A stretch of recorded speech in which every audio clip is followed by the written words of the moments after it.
Hello everyone, कैसे हैं आप लोग। शुरू करते हैं। चलिए आज का टॉपिक राष्ट्र की दृश्य कल्पना। आज हमारा जो इतिहास का चैप्टर 1 है क्लास 10th, आज ही हम कंप्लीट कर लेंगे इसको।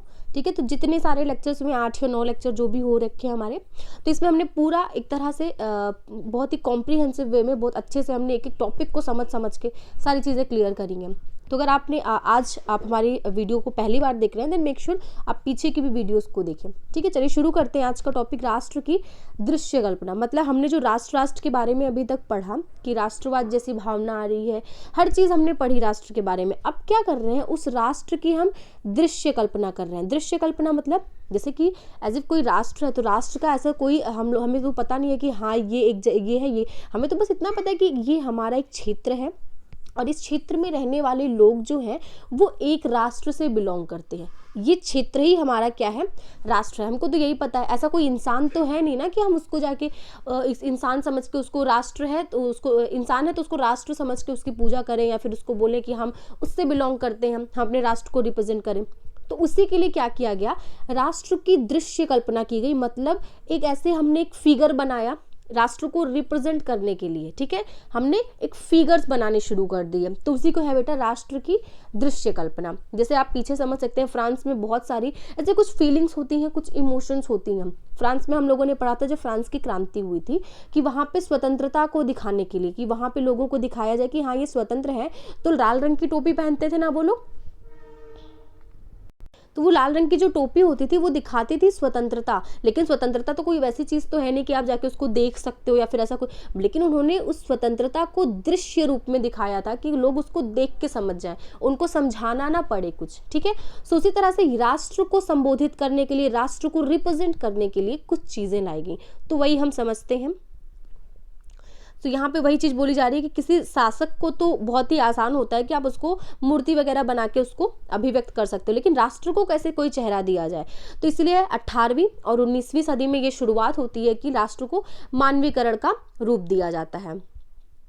तो उसी समय स्टार्ट होता है कि राष्ट्र को नारी भेष में प्रस्तुत किया जाने लगा। ठीक है, मतलब राष्ट्र को बोला गया कोई एक नारी की फोटो, जैसे आप लोगों ने पढ़ा था फ्रांस में छोड़िए, आप सीधा सा एग्जाम्पल लीजिए, अपने देश का एग्जाम्पल लीजिए। हमारे इंडिया में क्या है कि हम लोग की भारत माता है ना, तो भारत माता ऐसा कोई था नहीं, कोई भारत माता थी नहीं पहले से जिनका हम फोटो लगा देते हैं, लेकिन हम अपने भारत को, अपने देश को रिप्रेजेंट करने के लिए हमने एक फोटो बना दी है। ठीक है, एक फोटो, एक मूर्ति बना दी कि हाँ ये भारत माता है, ये हाथ में इन्होंने झंडा लिया हुआ है, पीछे उनके भारत का नक्शा लगा हुआ है। तो हमने एक तरह से उनको चित्रित कर दिया है।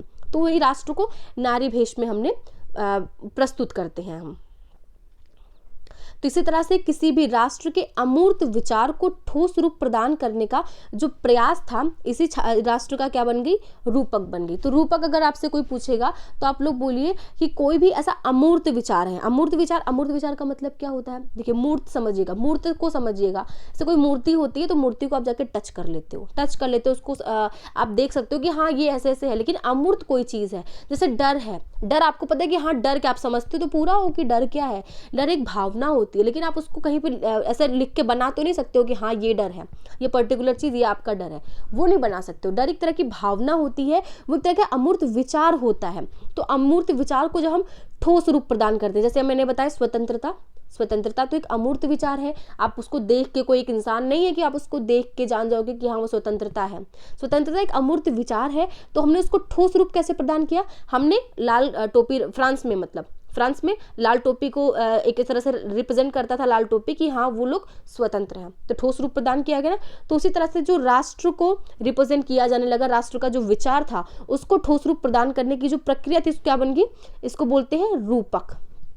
ठीक है, इस प्रक्रिया को क्या बोलते हैं, रूपक। तो बहुत सारे रूपक तैयार किए गए थे।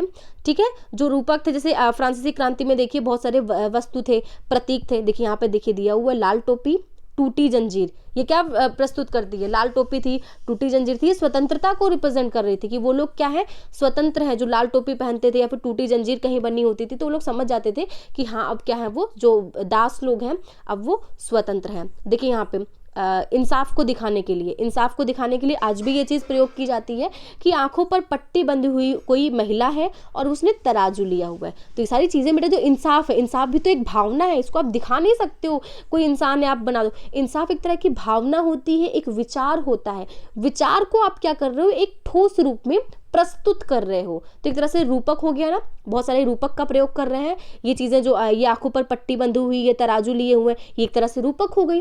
तो बहुत सारे रूपक का प्रयोग किया गया। यहाँ पे हम 2 एग्जाम्पल से समझते हैं, फ्रांस की और जर्मनी की। फ्रांस में और जर्मनी में राष्ट्र को कैसे एक रूपक, कौन सा ऐसा रूपक था जिसकी हेल्प से उन्होंने वहाँ के लोगों को राष्ट्र को प्रेजेंट किया। तो 19वीं शताब्दी में फ्रांस में एक लोकप्रिय ईसाई नाम की मारियाना नाम की, मारियान नाम की एक महिला थी, मतलब कोई थी नहीं वो महिला, एज इफ वहाँ पे कोई ऐसा महिला नहीं था जिसको बाद में फ्रांस की राष्ट्र बना दिया। मतलब मारियान नाम सोचा गया, जैसे हमने भारत माता नाम रखा है ना, उन्होंने मारियान नाम रखा। तो उन्होंने एक मारियान ऐसे पिक्चर क्रिएट की, बनाई, और क्या बोला कि यही जो है ये जन राष्ट्र के विचार को रेखांकित करती है, मतलब हमको रिप्रेजेंट करती हैं, हमारी विचार को रिप्रेजेंट करती हैं। ऐसा किसने कहा? फ्रांस के लोगों ने कहा, फ्रांस के कलाकारों ने कहा, उन्होंने इस रूपक को बनाया। रूपक का नाम क्या था? मारियान। मारियान एक ईसाई नाम है, ठीक है।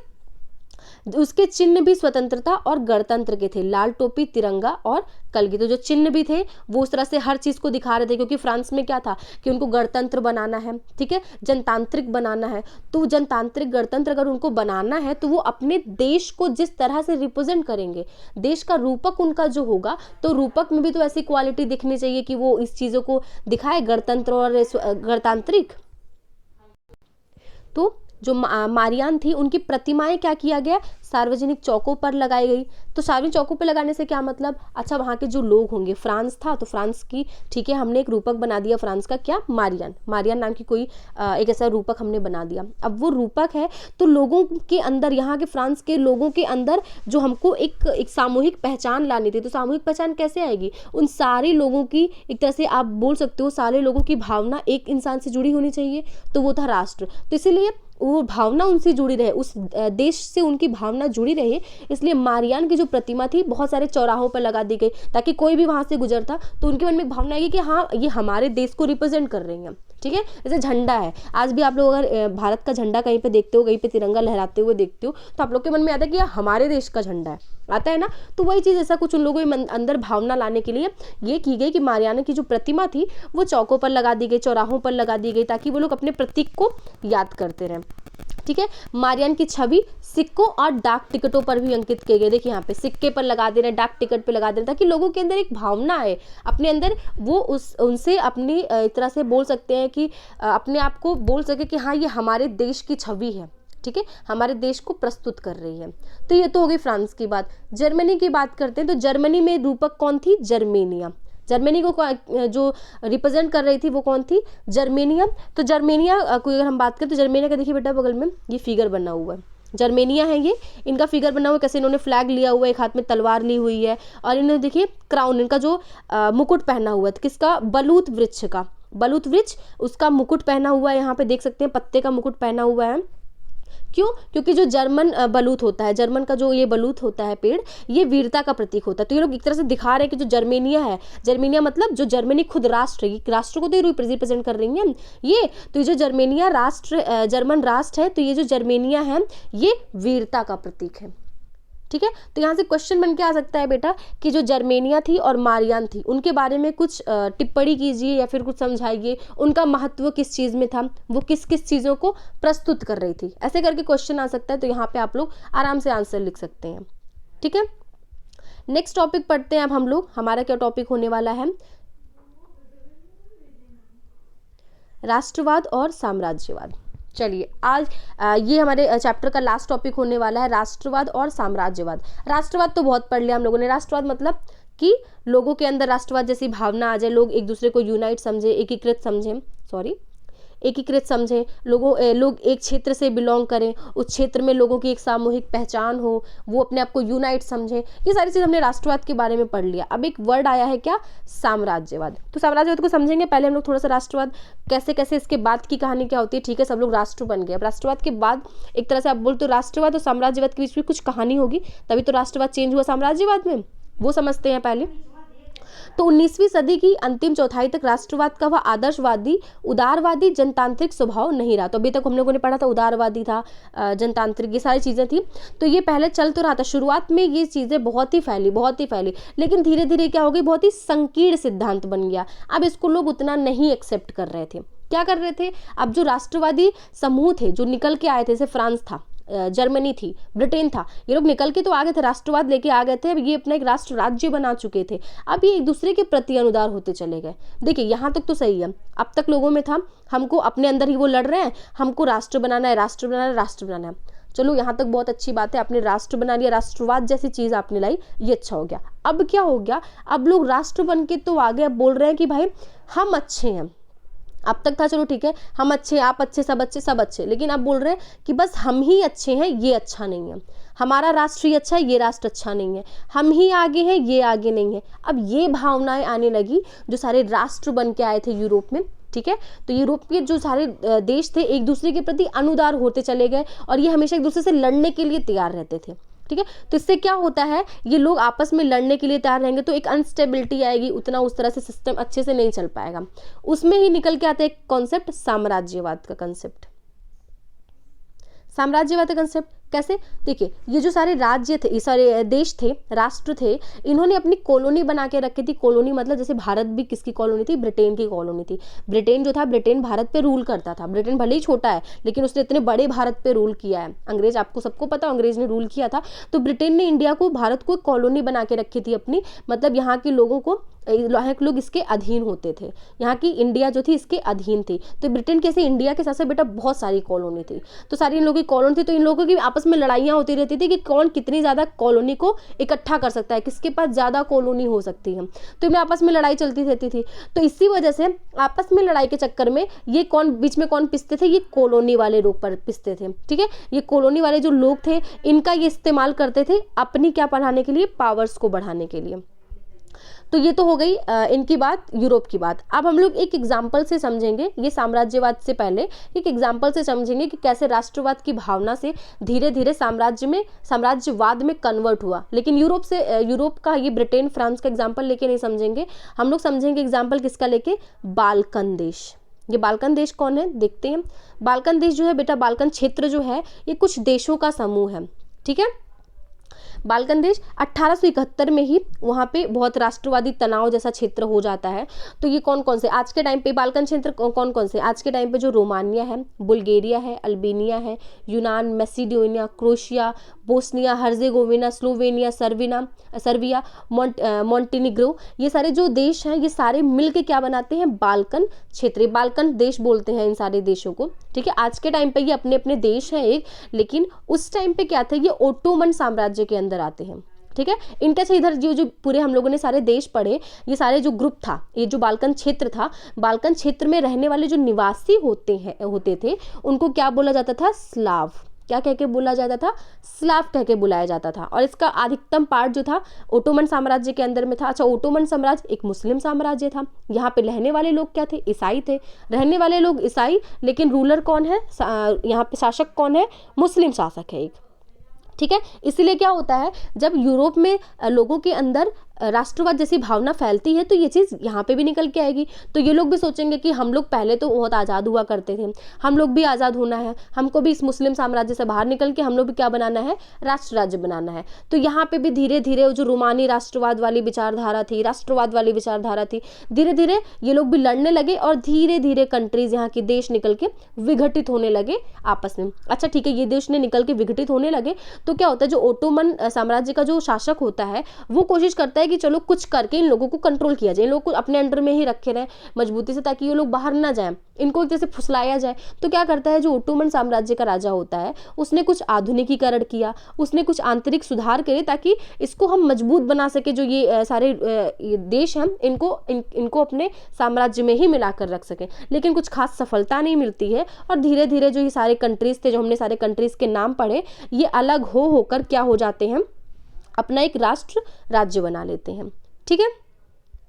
तो स्वतंत्र हो गए, सारे राज्य स्वतंत्र हो गए, ठीक है। अब इन्होंने स्वतंत्रता तो ले ली, अब स्वतंत्रता ले ली, फिर वापस वही चीज़ आ गई, स्वतंत्र राष्ट्र राज्य बन गए। अब फिर हो गया कि ये सब सारे जो देश थे आपस में ही भिड़ने लगे। आपस में क्यों भिड़ने लगे कि अब इनको था कि हम, क्योंकि छोटी छोटी सी कंट्रीज थी, तो अपनी ये क्षेत्र को बढ़ाना चाहते थे। ये सोचते थे कि बगल वाले देश से क्षेत्र को ले लिया जाए, तो अब आपस में ही लड़ के ज़्यादा से ज़्यादा उनको क्षेत्र चाहिए थे, ज़्यादा से ज़्यादा शक्तियाँ चाहिए थी, इसलिए ये आपस में ही क्या करने लगे, लड़ने लगे।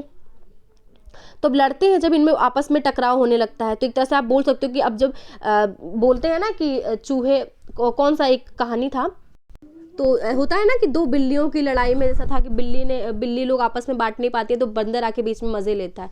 तो वही होता है, यहाँ पे छोटी छोटी सी बिल्लियां लड़ रही होती हैं। तो अब यहाँ पे कौन घुसेगा, बड़ा बंदर कौन घुसेगा, यहाँ पे घुसते हैं भाई जो बड़े बड़े यूरोप के पावर्स होते हैं, ब्रिटेन, फ्रांस, जर्मनी, ये सारी जो देश होते हैं। अब ये क्या कोशिश करते हैं, ये कोशिश करते हैं कि बाल्कन पर कैसे कंट्रोल किया जाए, जो ये बाल्कन सारे देश हैं इन पर ही कंट्रोल कर लें।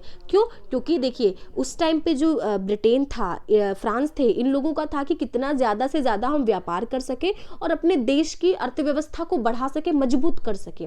तो व्यापार करने के लिए तो वो हर जगह कहीं ना कहीं कोशिश करते थे कि जो भी पूरे दुनिया में जितने भी क्षेत्र हैं उनमें हम कितना दबदबा बना के रख सकें, वहाँ पर अपना बाजार उनको बना सकें, फ़ायदा ले सके वहाँ से। तो कोशिश करते थे ज़्यादा से ज़्यादा जो देश हमारे कंट्रोल में आ सकें। तो वही फ़ायदा उठा के यहाँ पे लोग, बिल्लियाँ लड़ रही हैं तो ये बंदर भी यहाँ पे कूद पड़ते हैं, और जब बंदर कूद पड़ते हैं तो लड़ाई और भी बढ़ जाती है। ठीक है, अब लड़ाई बढ़ेगी यहाँ पे। तो लड़ाई बढ़ने से क्या होता है कि यहाँ पे जो सारी जो बाल्कन पर अपनी अन्य शक्तियों की पकड़ को कमज़ोर करके क्षेत्र में अपने प्रभाव को बढ़ाना चाहती थी। वही चीज़ है कि ये सारे जो देश थे, बड़े बड़े मेजर कंट्रीज़, ये अपने देश प्रभाव को बढ़ाना चाहती थी। तो इसी की वजह से बहुत सारे युद्ध होते हैं, और इसी युद्ध का एक तरह से आप बोल सकते हो अंत जो हुआ वो विश्व युद्ध की शुरुआत से होता है। विश्व युद्ध, यहाँ प्रथम विश्व युद्ध आप लोगों ने पढ़ा होगा, प्रथम विश्व युद्ध, द्वितीय विश्व युद्ध। तो यहाँ पे प्रथम विश्व युद्ध की शुरुआत कब हुई थी? 1914 में हुई थी। तो 1914 में प्रथम विश्व युद्ध की शुरुआत होती है, इन्हीं सारे जो रीजन्स होते हैं, इन्हीं सारे रीजन्स की वजह से। चलिए, ये तो होगी बाल्कन देश की बात। अब हम लोग थोड़ा साम्राज्यवाद से कुछ समझते हैं कि साम्राज्यवाद का मतलब क्या है। तो साम्राज्यवाद, मैंने एक मतलब तो बता दिया कि आपस में ही देश लड़ने लगे हैं। तो आपस में ही लड़ने लगे, अपने आप को बोल रहे हैं कि हम बहुत ज़्यादा पावरफुल हैं, हम बहुत शक्तिशाली हैं, हम ही भगवान हैं, हमें जो है पूरे देश के नेतृत्व करता हम ही हैं। तो साम्राज्यवाद से अब राष्ट्रवाद जुड़ गया। देखिए दोनों चीज़ कैसे जुड़ेंगी, एक तो तब होगी 1914 में जब यूरोप में ये चीज़ें आने लगी कि प्रथम विश्व युद्ध की शुरुआत हो जाती है। तो जो यूरोप के अंदर में जो और देश थे, कौन कौन थे, जो उसकी कॉलोनी थी, कॉलोनी में जो औपनिवेशीकरण उसने किया हुआ था, दो देशों को अपने अंदर में रखा हुआ था, अब वो लोग भी क्या करने लगते हैं, यूरोप के जो साम्राज्यवादी उसका प्रभुत्व था उसका विरोध करने लगते हैं। जैसे भारत की बात करें, भारत में भी 1914 के टाइम के आपको पता होगा बहुत विरोध होने लगा था। भारतीय ने विरोध कर दिया था कि अब हम ब्रिटिशर्स के अंडर में नहीं रहेंगे, अंग्रेज के अंडर में नहीं रहेंगे। तो यहाँ पे लोग अब इस साम्राज्यवादी प्रभुत्व का विरोध कर रहे थे। अच्छा, साम्राज्यवादी प्रतिरोध का विरोध कर रहे थे, साथ में एक भावना और क्या जुड़ी हुई थी, राष्ट्रवादी भावना। मतलब यहाँ पे था कि इनको साम्राज्यवाद जो इंग्लैंड का है, जो साम्राज्यवादी प्रभुत्व अपना लाके उन्होंने इंडिया पे लगाया हुआ है, वो तो हमको उससे भी छुटकारा पाना है, और साथ में राष्ट्रवाद जैसी भावना मतलब उससे छुटकारा पाके हमको क्या बनाना है, एक राष्ट्र राज्य बनाना है। तो साम्राज्यवाद के विरोध में राष्ट्रवादी प्रक्रिया को क्या कर रहे थे, ये लोग फॉलो कर रहे थे। जो भी ये औपनिवेशीकरण किया होता, जो भी कॉलोनी थी इन यूरोप में, जैसे आप भारत का एग्जाम्पल ले सकते हैं।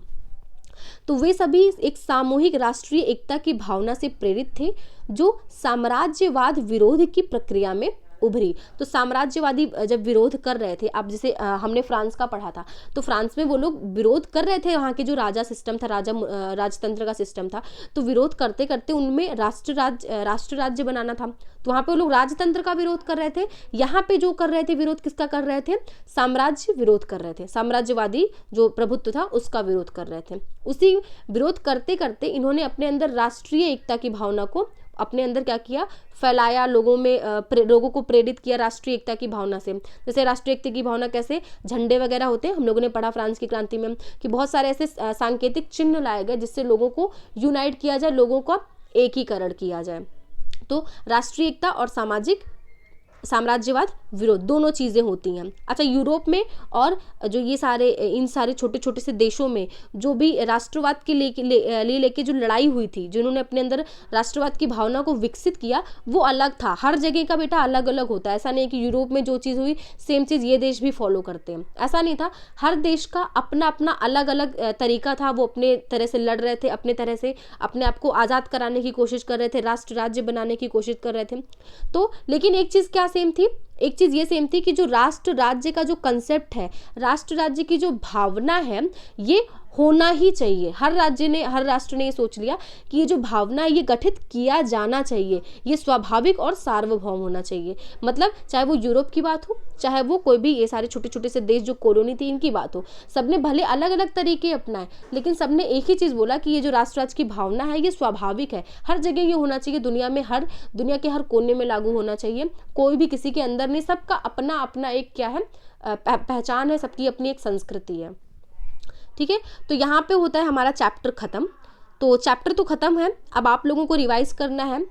तो रिवाइज़ करने के लिए हम लोग क्या करेंगे, हम लोग जो प्रीवियस ईयर के क्वेश्चन पेपर हैं उसको डिस्कस करेंगे। तो अभी आपका पेपर जब भी आएगा तो उसका भी वीडियो लेके आएंगे हम लोग, प्रीवियस ईयर के क्वेश्चन पेपर उसको डिस्कस करेंगे। तब तक आप लोग रिवाइज़ करिए, वीडियो को जितना ज़्यादा हो सके उतना फैलाइए बेटा, अपने दोस्तों के साथ शेयर करिए, जो भी, क्योंकि बोर्ड्स आ रहे हैं आप लोगों को पढ़ना है, तो शेयर करिए। और वीडियो पसंद आई है तो लाइक करिए, चैनल को सब्सक्राइब करिए। And thank you so much.